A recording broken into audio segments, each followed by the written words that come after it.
Okay, we've been using these shoto, these short swords, a lot in class lately. Let's talk about the differences between these and other types of swords in the samurai arsenal. Was there a big difference? Not as much as you think. It's a matter of classification and length, but we'll take a closer look at the wakizashi, the shoto, and the kodachi. All right, I have a bunch of different cool weapons around me. I'm very excited to show them to you. We get questions all the time. Now, we have to kind of go farther back in Japanese history. The primary weapon on the battlefield was typically the bow and arrow. It was superior because you could kill troops from afar. If they got closer, you'd have your horses, and you would have spear, the yari, with the foot soldiers. The spear was the primary battlefield weapon. It was vicious, and it brought fear upon everyone who was in front of it. You also had naginata in a certain time period, and these long types of polearm weapons. After that, if your spear was broken, your bow was lost, all was lost, you would have your armored soldiers who would have this. This is called Tachi. This is a very, very old sword. The Tachi is designed as a side weapon. Everything else is broken, you draw this thing out. It was often worn, most of the time, with the blade down, suspended from your obi. You can see the suspender here. That allows this free movement when you're walking around. This was worn on the horse. It was worn by the samurai way back when. You can see it's a very heavy design. It has tons of furniture on it, and it's made for battle. It has a very big curve. The sori curve is massive. Very sharp, very heavy steel, designed not just for slashing, but more as a one-handed stabbing weapon to come in between the chinks of the armor. Anywhere where armor wasn't, this sword was designed to get in there and finish the job. Again, not as a primary, but a secondary weapon. So the Tachi is a very old sword. It predates the katana, and it was used for many, many years in samurai battles. Eventually, as we know with all things in weaponry, including firearms, it evolves. It evolves depending on the history that you're in, the laws that were enacted at the time, the clothing that you wore, the purpose of the weapon itself, and how much money you had. All that evolves. So it's hard to give definitive answers on any of this because you have to have the context of history. First of all, you and I weren't there. We weren't born. We have to rely on modern technology and modern scholars who can often be wrong. And many of the times when I'm talking about weapons, people like to fight about the length. My whole purpose is understand where it was in history, but more importantly, classifying it is not as important as learning how to use the damn thing, unless you can use this on the battlefield. That's why I strongly believe, in my opinion, that as a martial artist, you must practice weapons. You are not doing martial arts if you're just using unarmed combat. These martial arts are made for war. So to learn how to use all the swords, the firearms, the bow and arrow, everything, knives, shuriken, spear, it all has to be encompassed. And this is the martial art. Why I love it so much is because it encompasses everything. Everything is in there, the whole kitchen sink.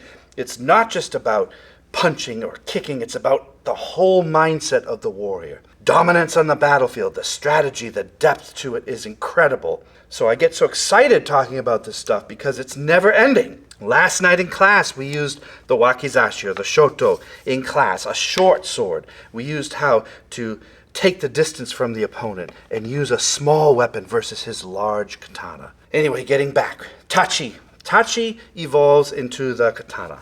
Here is an old Nihon-to katana. This is from, I think, the 16th century. This is extremely old. It is an antique relic.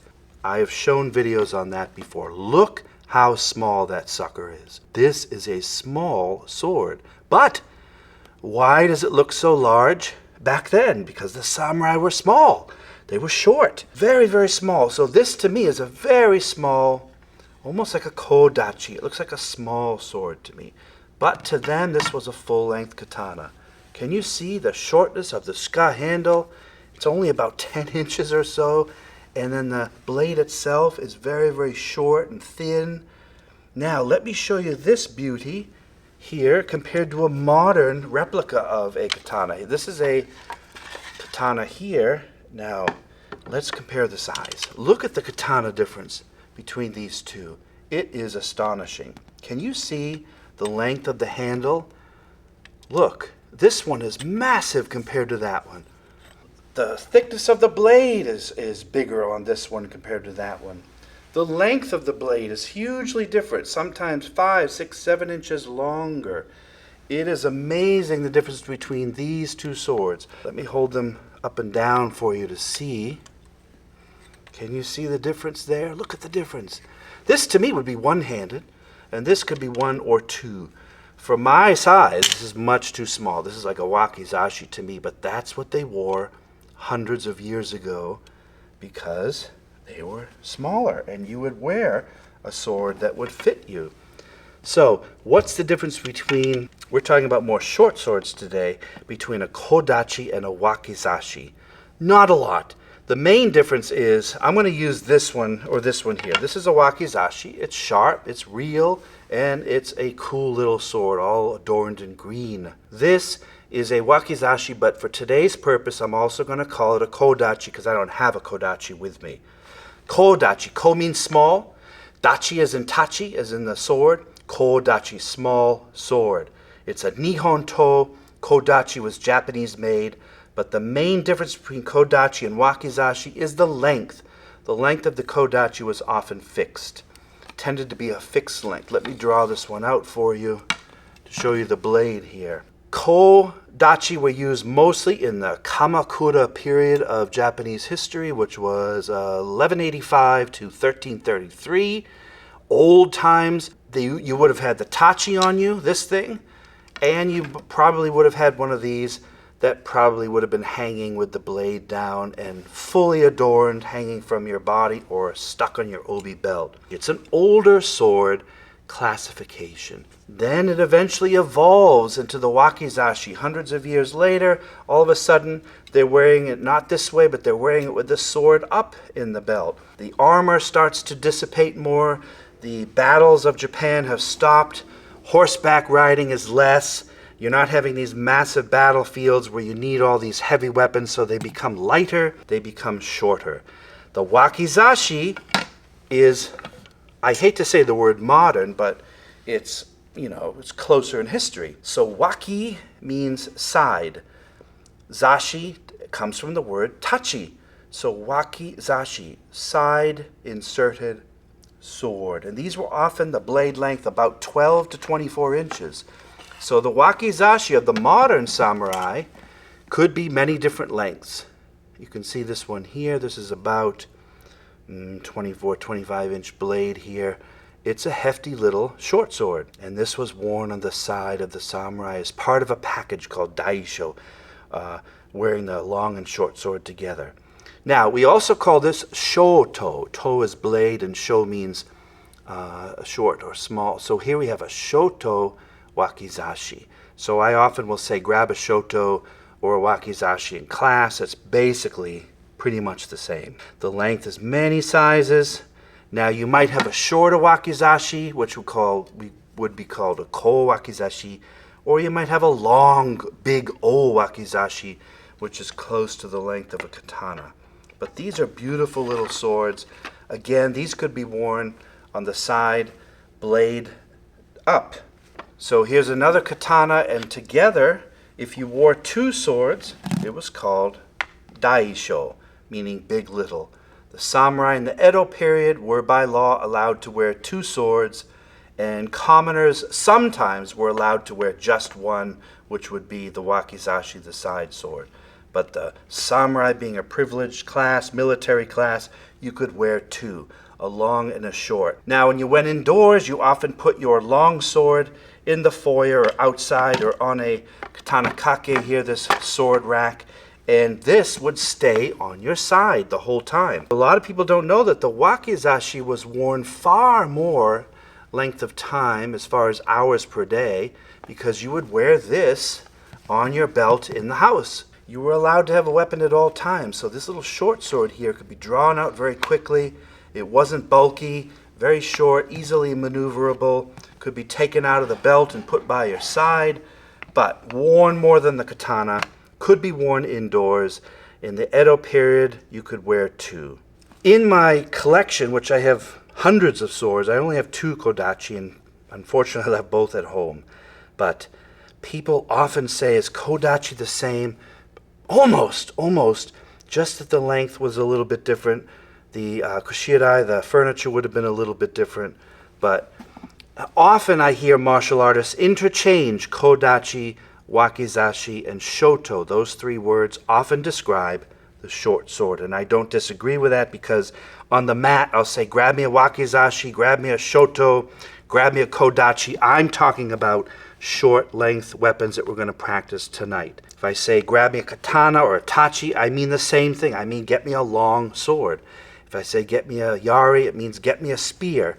Doesn't matter if it's a jumonji yari or a sankaku, it's just get me a spear. And if I say short, tanto is a knife. I don't have a tanto with me here, but a tanto is a small knife that samurai could often wear as well. That was kind of a utilitarian knife. This would be compared to a pocket knife. So back then it would be a tanto, but for us, we call this just a simple pocket knife, which a lot of people carry. What would the wakizashi be compared to in modern day firearms analogy? If we're talking modern day firearms, which you and I are more familiar with, the bow and arrow, shooting your bow and arrow is the equivalent of like an RPG. It's a hugely advantageous, powerful way to fight on the battlefield from a long distance. Then you have your yari spear. I compare a yari, a spear, to a rifle, like an Armalite rifle. It's hugely powerful, maximum capacity, unbelievable penetrating power. So the yari is like having a rifle. A tachi, having a tachi like this, or a katana, is, I believe, the equivalent of having like a shotgun. It's a powerful weapon at close range, great for house self-defense. I would classify a katana like having a shotgun. Then I would consider a wakizashi like this, or this, or that, or this. I would consider that like having a pistol. This is a secondary firearm. Yes, it's powerful, more, sadly deaths in America are caused by that than any other firearm. But is this as good as a shotgun? Probably not.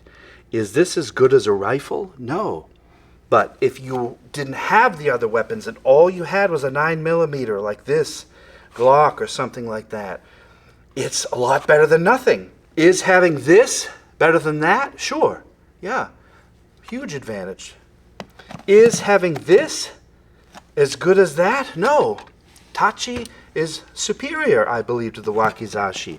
That's why when we study martial arts and we use these short swords, you allow the opponent often to attack first. With my short sword, I let the guy with the long weapon come at me. Then I find the opening, or I block and move in. I close distance and I stab him with the short sword. So you'll never see our martial arts attacking with this first. It's a defensive secondary weapon, and it's designed to allow the opponent to overextend with his big long sword. He's got two hands, he's committed, he's angry, he's hacking in at you. He misses. All of a sudden you use footwork and distancing, which our martial art is all about. I use tai sabaki. I move in, I take out my little sword, and I find a little space between his menpo and his kabuto, and I stab into his armpit or his neck or something. So these were really neat little weapons here. Here at the dojo, we practice more than, 15 different types of weapons. This is just one of them. We did one last night where we were doing, where did we do the kata from? It's from the Kuki Shinden Ryu, and it involves a wakizashi, and I can't remember the name of it. I want to say it was Jujiken. Jujiken, I think it was, which is a short sword technique that we practiced just last night in our Wednesday Budo class. How to use a short sword to win over someone with a massive long sword. But isn't this stuff cool? I know it's very confusing. To simplify again, kodachi means small tachi. It is a nihon to. It has a fixed length blade. It is very much like a wakizashi, which came later in history. The wakizashi could be different lengths depending on the samurai and the designer of the sword and all kinds of height and weight and all that. Wakizashi is the side sword of the samurai, worn along with a katana. So these two together were worn for many years in the Edo period, and then eventually they stopped wearing swords altogether. To recap again, in firearms, your wakizashi is the equivalent, in my opinion, of having a pistol. Very powerful little weapon, definitely can defend yourself. And then a tanto might have been like a little pocket knife like this, which many of us carry in our pocket every day. It's a nice little self-defense tool and very utilitarian to use for many different things like cutting ropes, opening boxes, whatever you want. So there you have it. All these cool weapons of this samurai warrior I am completely in awe of and respectful of and fascinated about. Here at the dojo, we study so many different weapons. We bounce around from one to the other so that we get a little bit better each time with every one that we pick up. I want to be able to pick up a short, a long, a spear, a firearm, a knife, a piece of wood, a staff, a rake, anything, a chain, and I want to be able to use it skillfully to defend myself and my family. That's what separates Budo from sport arts. I love sport arts, but they are nothing like the depth of this. Because in sport arts, everything's set, you have set rules, you're ready to go, it's about competition, it's a wonderful thing and strategy, but this is about life and death and how to protect yourself with anything that you find out on the street or the battlefield. Of course, to me, this has decades of knowledge hidden in here. How do I use these weapons to defend myself? I love it. What do you guys feel about swords? Do you like them? Do you like the short sword? Do you have one at home? What does yours look like? I'd love for you to comment below. Send me photos. I'd love to see your sword. I'd love to hear about what you have in your collection. Do you have tachi? Do you have katana? Do you have a tanto at home? But I just love to use weapons. I think it's a fantastic, great way to spend time. So there we go. Short and rambling. I understand I ramble because I get excited about swords of all different lengths and kinds and how they can fit into our life to make us happier when we train with them. So there you go. I'll let you go for now. Go get your sword and practice with it. Just be careful. You might want to use a wooden one like we used last night in class. You can find these on Amazon for about 15-20 bucks. So grab yourself one of these. You won't hurt your friends. And start practicing with the kodachi or the shoto or the wakizashi. Thanks everyone for watching. We'll see you on the next Dojo Martial Arts video. Make sure you like and subscribe to these so that we can get the content to all of you. Have a great day. Domo arigato.